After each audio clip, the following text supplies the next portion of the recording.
All right. Assalamualaikum, everyone. My name is Nitasha, and I'm the host of Shaam Ki Chai, where I interview Pakistanis doing really cool things. We're in this really amazing segment. It's called Chai Chats, where I interview Pakistani influencers all over, and we dive deep into one specific topic.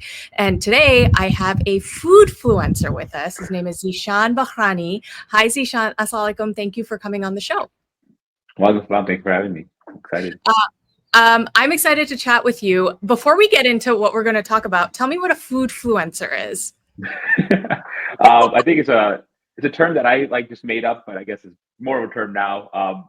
Where you just I cook a lot of food on the internet. I used to go to a lot of restaurants. So I was influencing people along the lines of food. So instead of you have lifestyle influencers, you have car influencers, you have all these. And food is a big part of everybody's kind of day to day. I think my kind of category is looking at food in a different lens, kind of taking the classic dishes and then kind of changing them up into seeing, and then kind of pushing the elements into like, hey, how can we connect it to maybe our American cultures, the Asian cultures, Hispanic culture? So kind of my lived experience, and then bring that into food, and then seeing where I could take it or where we can take it as a community. That's amazing, and we're going to talk about one specific food. We're going to talk about Khow Suey today. Before we dive into like Khow Suey and the origins and how it migrated, tell me, like, let's level set a bit and tell us a little bit about how recipes are created. Like how does it even start from being something your mom just kind of cooked at home to being like a well-known recipe of like, oh, this is how we make, a specific dish? I think a recipe, it is, I think it comes from kind of like, it's something that you eat at home. Okay. And I think as it kind of expands out, it's like, hey, how do you share that with other people outside of your family? I think a recipe is only a recipe. A dish is only a dish when it's like within the family, but once it kind of leaves that family structure and it becomes part of a community, then it becomes a recipe that, many people in the community follow. Even like a recipe like House, as we'll get into it. It was a recipe that my mom learned from her neighbor. Okay.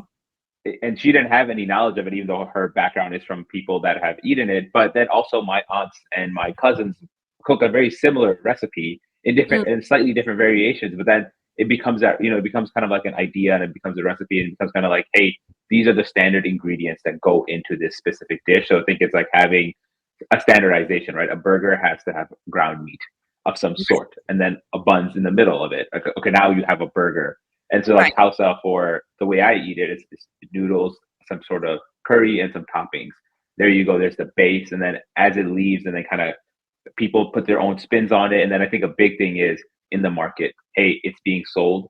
And who is like the first people there that are showing it to the mass market, right? So like you go out there and you eat it on a daily basis. To me, the most newest recipe that's really popular is the avocado toast.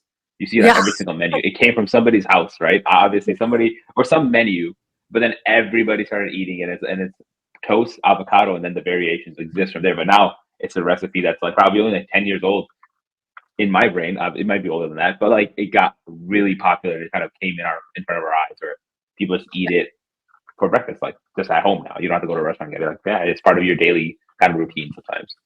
For sure, yeah. We pay literally like $15 for it now, and I'm sure whoever started it is like, this is ridiculous. So it's a dish at home, and then it kind of goes into the community, and so maybe like your family friends start cooking it, and then at some point someone decides, hey, I want to like make money off of this, and so like I'm gonna sell this for money, and at that point it becomes a well-known recipe that like other people then variate and copy and whatever.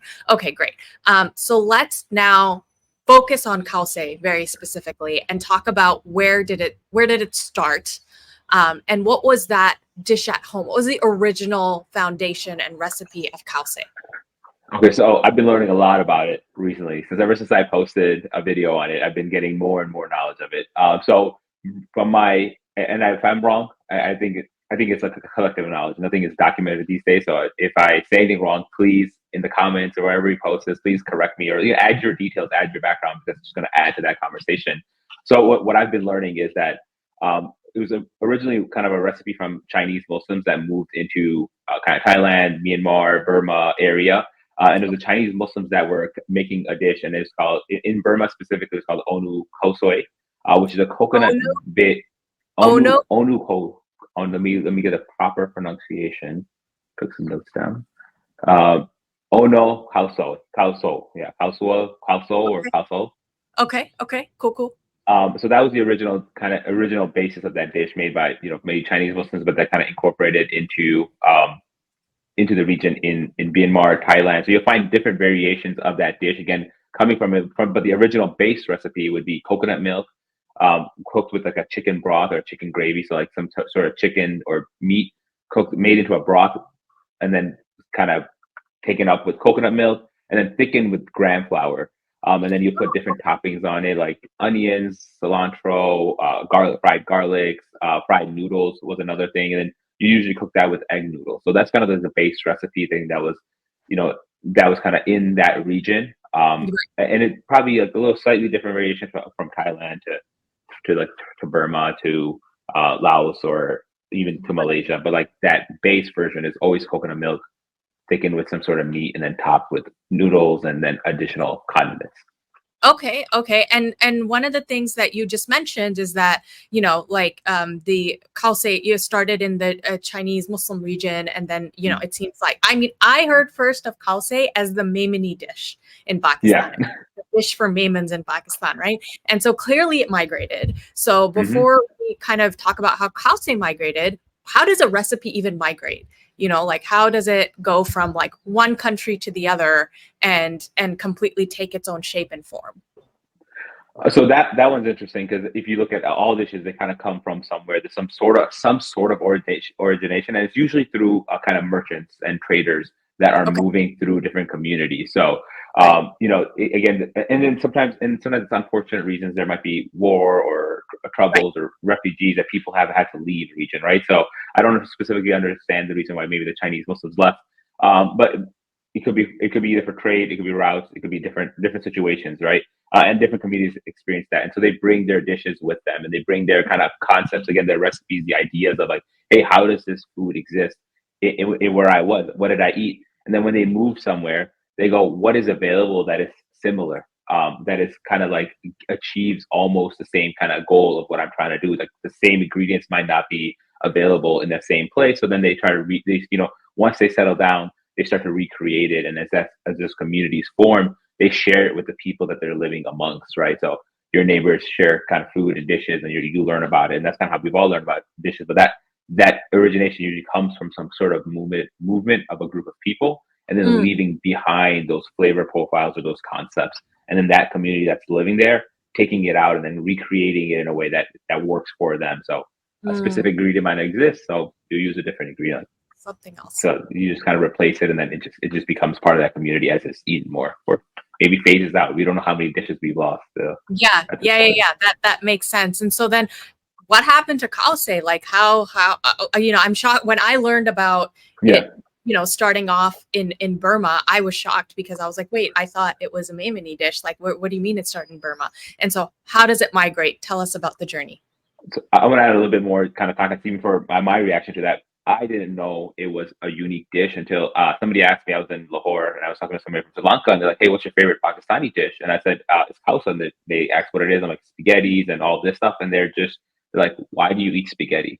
And I'm like, I've never asked that question on why do I eat spaghetti, because no other, like, no, not, you don't really find noodles in any of the, you find like Indo-Chinese food that has like the fried noodles, but you don't really find noodles being cooked in people's houses. Usually it's usually naans and rotis and rice. It's kind of Yeah. our carb source. So I was kind of like, okay, yeah, that's yeah, I've never asked that. So then I started looking into it. And so that's how I kind of like, that's how it came to me. But then when I asked my parents, like, oh yeah, yeah, that's just a normal thing. So I didn't know Yeah. this until I was like 25, but my parents knew that it came from like their neighbors were from Burma, so that's how they got the recipe. But it just never got mentioned. Okay. It's Okay. just something that you just ate. I just ate it. Like I never asked where a chicken biryani came from. Now I know, but like I never Yeah. asked. Just it was just there. Yeah. So that's kind of my, like, even into like how did I get into like knowing where pasta came from.